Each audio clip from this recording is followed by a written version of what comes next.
é sábado de manhã, eu vim aqui na biblioteca, essa biblioteca em vermelho, para renovar meu livro do projeto do Brecht.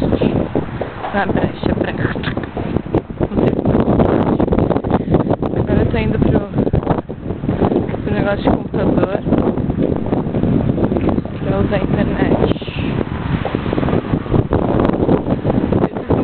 Mas aqui no centro da cidade é tudo umas ruazinhas assim, uns vilarejinhos, não uns vilarejinhos, umas ruelinhas assim. É meu óculos. Tem muito restaurante indiano aqui, muito restaurante chinês, loja de livro de monte.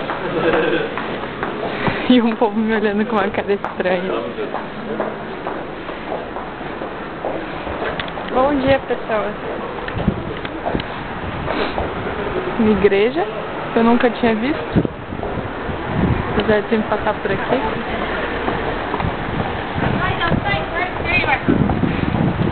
Deu, né? Beijinhos para todos.